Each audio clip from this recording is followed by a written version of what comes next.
when you talk about LSU at the I say middle part of this week, in the very beginning, we had a defensive line that was getting stalemated by this O-line. They weren't getting anything going, couldn't get a pass rush, couldn't get things going in the running game. DBs were not looking fantastic, even though Ashton Stamps and Jordan Allen both had a couple of interceptions. Outside of those moments, things were not looking good. And then yesterday and today, when the full pads came on, I thought some things started looking and getting better. Now, what you will say is, Blake, well, what about all the videos you shot in one-on-ones and the ones that we posted on Twitter? Ashton Stamps today would pretty much, to some extent, at the end of one-on-ones, kind of set the tone for, I felt like, how the day would start. Fade route along the sidelines, man-to-man, bump and run coverage, and Ashton Stamps goes up and gets his head turned, gets his hands up, is going to try to bat the ball away. Perfect technique, perfect coverage. The problem is that the fifth-year senior in Kyron Lacey gets in his inside shoulder, high points the football. He has better technique than Ashton Stamps and comes down with the football. If you saw our video, you could hear me actually saying in the video of that play today, you hear me saying, yes, sir, Ashton Stamps. And then Kyron just makes us a better play. Nevertheless, I thought he was coming down with the PBU. But today started off like this. It was also Ashton Stamps and Kyron Lacey that would start the day off. Lacey runs a hitch route, pass break up by Ashton Stamps. Aaron Anderson. Man, Aaron Anderson, that's another one on Aaron Anderson, who is continuously making some plays here. Aaron Anderson, 10-yard in route on Major Burns. Nuss overthrows Parker on the sideline, overthrown out of bounds. C.J. Daniels, drag route across the middle. Jordan Allen in coverage, touchdown. That would have been a touchdown. Hilton, slant 11 on Sage Ryan. That was the first team period that we saw. So, look, you have Nuss overthrowing a pass. I thought was just kind of trying to get ramped up, trying to get moving. Yeah, it's an early start of day 6. You hadn't really had a break here. All right, whatever. Reminder now that midway through the day, there's going to be something I tell you that happened that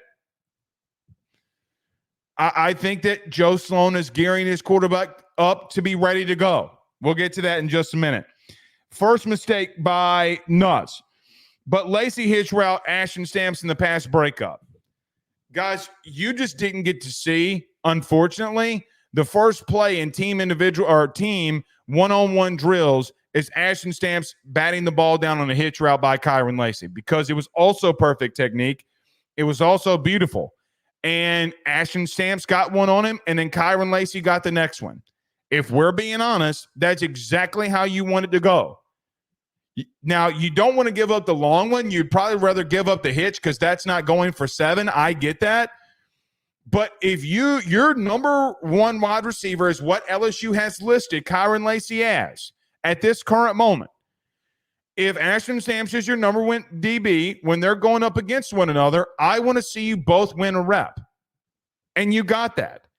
I don't think that Ashton Stamps in the fade route coverage that we'll talk about here in just a moment that went viral, I don't think that Ashton Stamps I don't think that he had bad technique. I don't think he was in a bad spot. Just that your senior made a better play. Here's where things started getting interesting. The second team comes out there, and Spears, meaning Deshaun Spears, with a breakup on Green. Yes, the ball was late to him. Aaron Anderson with a 10-yard in route on Major Burns. Parker is overthrown again by Ricky Collins. I will say this, man.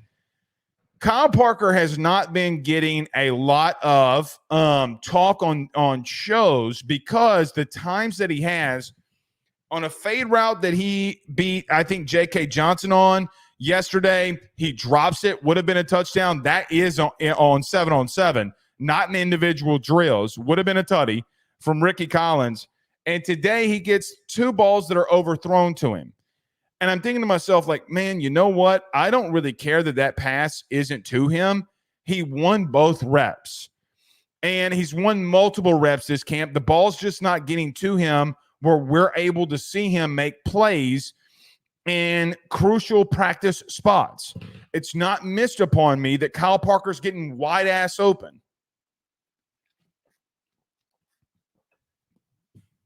I've seen more Kyle Parker misses, whether him dropping it or overthrows, or one today in 7-on-7 hit at his feet, and then one was along the sideline. He had to try to make a ridiculous catch on a throw by Nussmeier. I don't know. Like, just being honest here, I don't know what would we be saying about Kyle Parker if those catches are completed and he's making plays. We'd probably be saying, hey man, Kyle Parker, Xavier, what do you do with Kyle Parker? Because he's making plays all over the place, but overthrown twice. Michael Turner from Jesuit, the guy that the young man, the 3-star from Jesuit, from John Curtis, excuse me. The young man, the 3-star, who a lot of people have made a lot about when it comes to his weight, made some plays today in coverage. Michael Turner is probably your fastest defensive player, and it's probably not remotely close out on the boundary. Him and Jelani Watkins went stride for stride today, and I will admit, Michael Turner had some of the smoothest coverage stuff that we have seen probably in the last couple of days. He's just going up against freshmen and second and third team guys, so it's kind of like hit or miss on what actually is happening because balls get overthrown, balls get underthrown, whatever. I'm keeping my eyes on Michael Turner because he's made some plays. The first team gets back in there, and it was the first play that they run is the Lacy fade that we talked about, the one that I know that a lot of you have seen on social media already. The Lacy fade route, Moss's stamps, I guess you would call it, to put it in text, but you've probably seen it. That's how they started off. We've already talked about that. Corner route by Mason Taylor. I wrote the wrong name down. It was not Jordan Gilbert. It was, if you're on the forum, you've read all this. It was on Joel Rogers, who got a couple of little first-team reps here today. Joel Rogers on Mason Taylor. Mason runs a corner route. Another spectacular catch by Mason Taylor along the sidelines.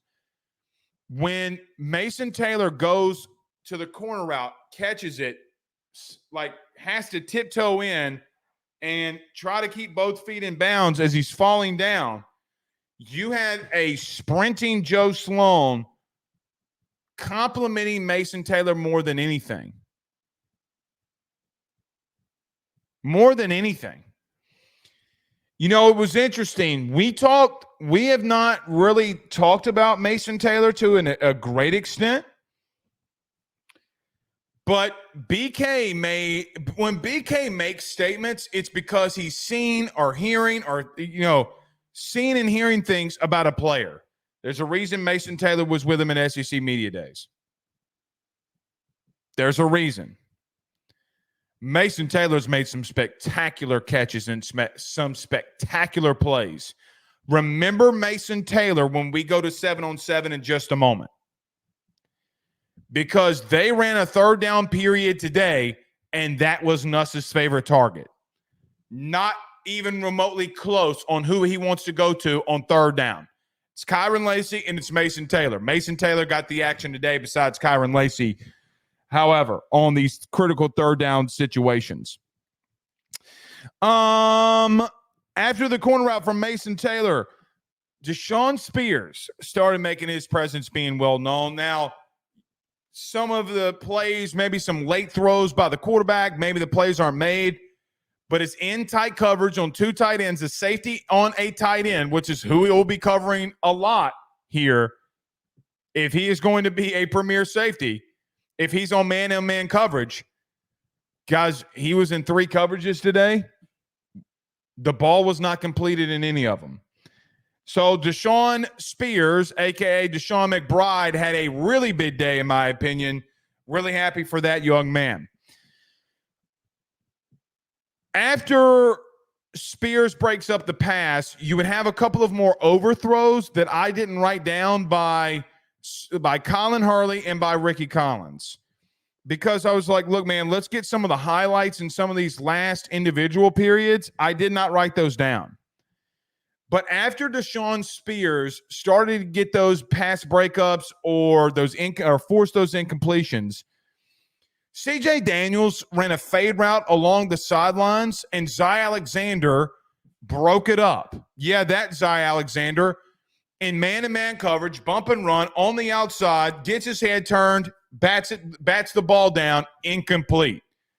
At this exact moment, Joe Sloan loses his outright mind on his quarterback room. I'm talking about loses his shit on the quarterback room.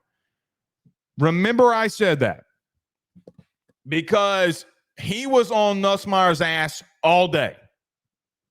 And I think it wound up benefiting us and putting pressure on him to start converting on their later period in 7-on-7 on third down. The last one was Spears, a pass breakup on Pimpton. So the opening team period here, man, I thought was really good. Very competitive, highly competitive by both sides.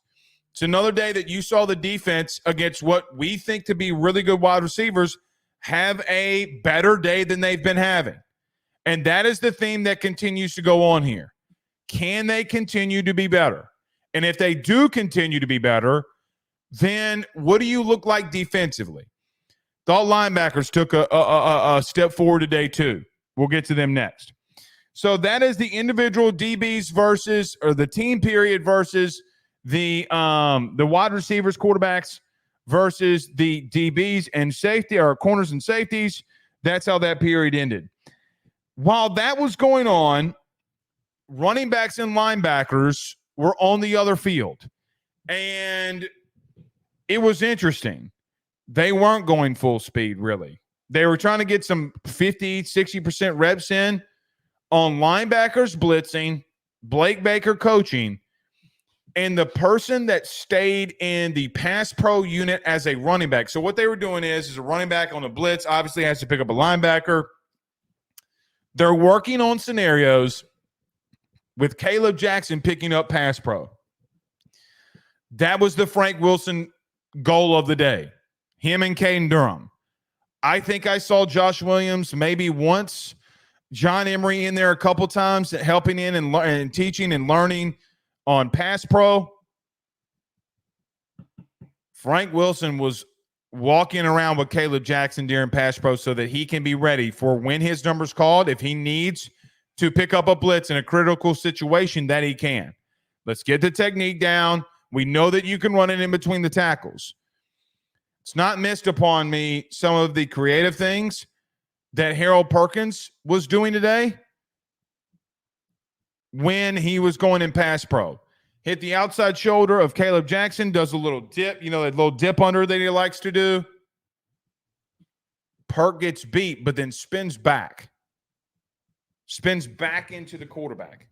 So I got beat, need to spin back into the quarterback and won. Is Perk got some more moves here that we're not seeing because we're not having the opportunities to see him in situations that may present him in a game when it comes to rushing the passer. So I thought that was very interesting as well. We ended up we did not stay out there long today, but we ended this entire period with special teams. In this entire team period, you had special teams that were out there. Guess who the gunner was today? At least what they're putting as the gunner. Harold Perkins was the gunner today. At least that's what they lined him up as. I don't know if that's what they run out there with, but Harold Perkins was the gunner today on special teams on punt. I don't know why they keep running Peyton Todd out there as your starting punter. I really don't. Maybe trying to get him the first looks. I don't know. But Blake Oschendorf, man, I'm going to continue to talk about him when he's doing some of these things in practice. Had a 55-yard punt that got down at the 4. Then another 50-yard punt that had about a 5.5-second hang time. And then, it stayed around 45 to 47 after that. The kid can really boot it. The kid can really, really, really boot it.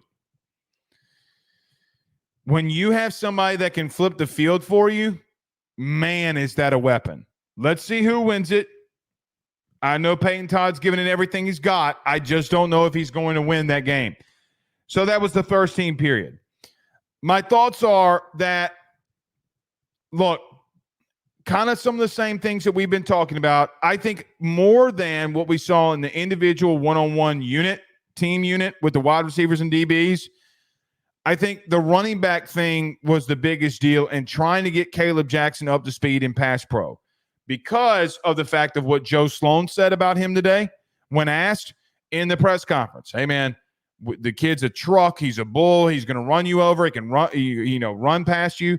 Here's what he's got to work on. He's got to work on pass pro. Joe Sloan did not mince words on that. They were working on that today. So good to see. Very, very, very good to see.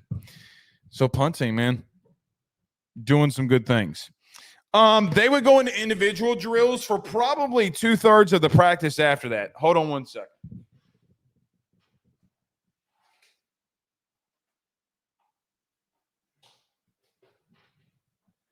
I made a very, very rookie error, and my notes are on a laptop here, and my laptop is about to die. I actually typed my notes, and I got to have my notes if we're going to do the show, and I forgot to plug my computer in.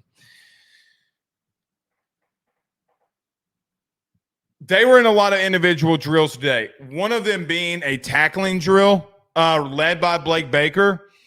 They brought some fun into practice. They were letting some offensive linemen run with the football, and they were learning how to, work together, getting to a ball carrier and making tackles.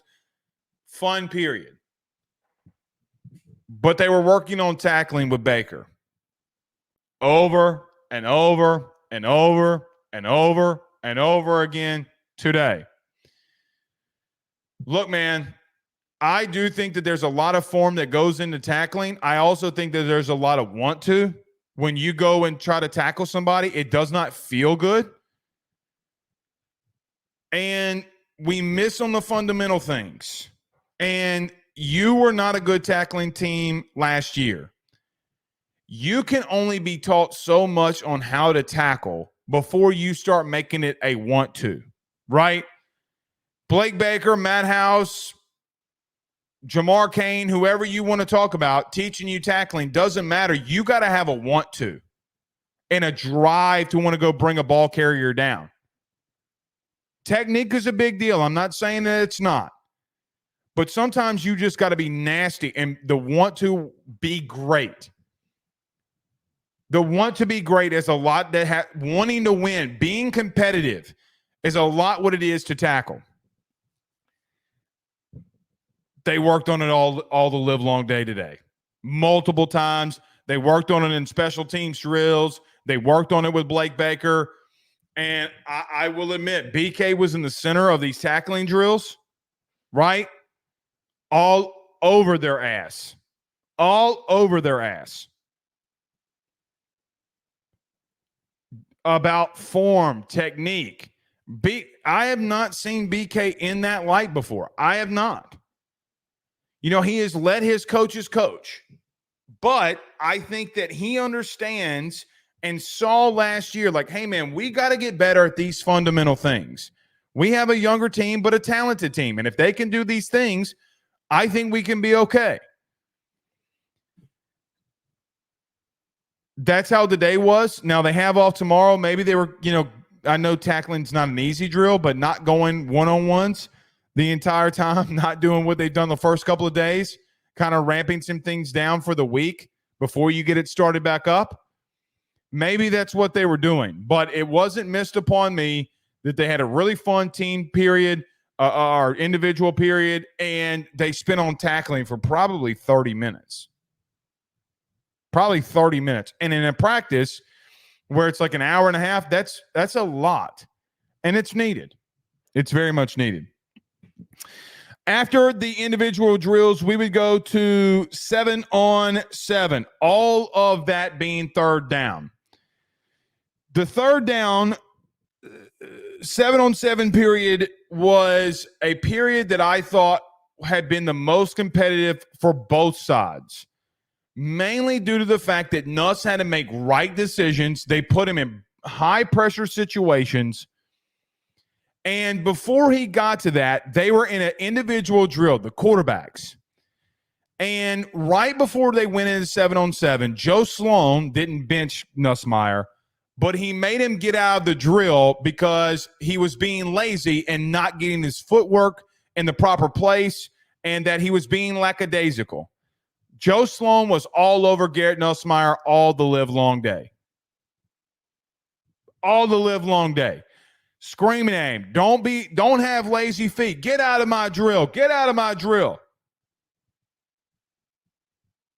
Swan, Collins, let's go. So I wanted to say that to say, like, look, man, they are putting a lot of pressure on him to get him ready to start the season. You're going to have to. If you wanted to succeed, you're going to have to.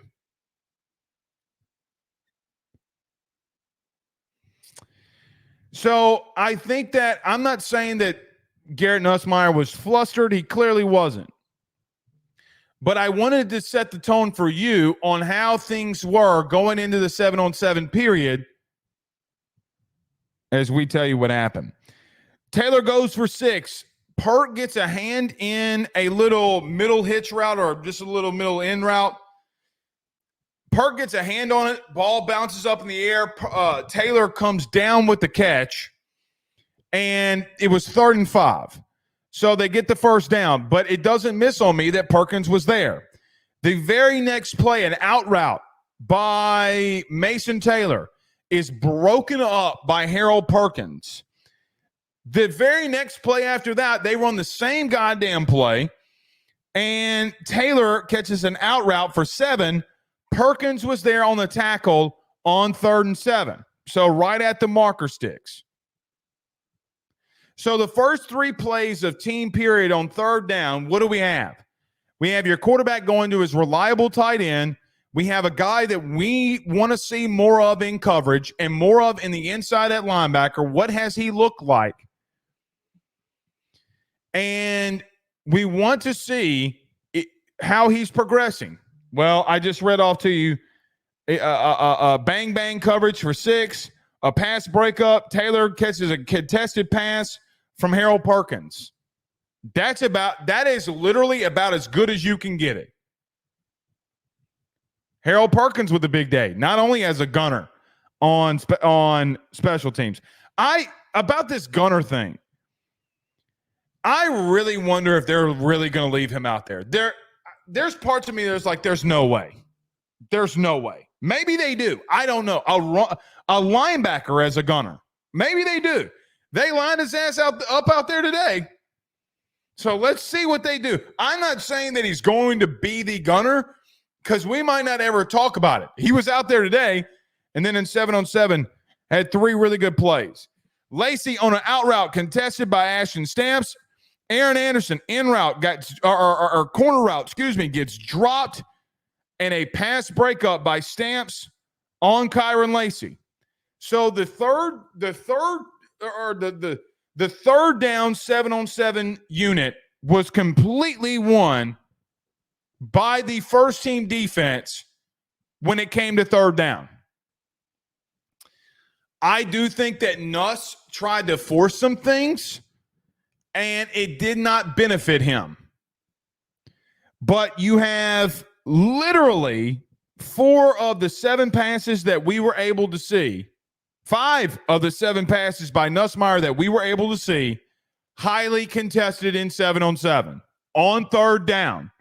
Let me stop right here because I have been very critical of LSU the last 2 years on 3rd down. We will talk about this all season long. Believe you me, you and I are going to be talking about what LSU defensively does on third down. It's the money down. Guys, you have been outright booty cheeks on third down. Trash water. You have to be more competitive on third down. Defense stood up in 7-on-7, in my humble opinion, from what we were able to see. That is chronologically in order what I was able to see. So, I don't know what to make of it other than they have had moments, man. They have had moments. I'm still vastly worried about the interior of the defensive line when it comes to getting after the quarterback and rushing or rush defense. I don't know how we're going to be there, man. I really don't. I really don't.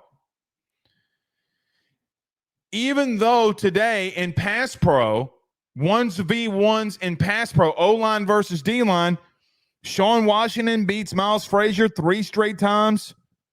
That was something of notice. But then they get in the running game, man, and they do individual run game drills, and they're losing. It's the wildest back-assward shit I've ever seen.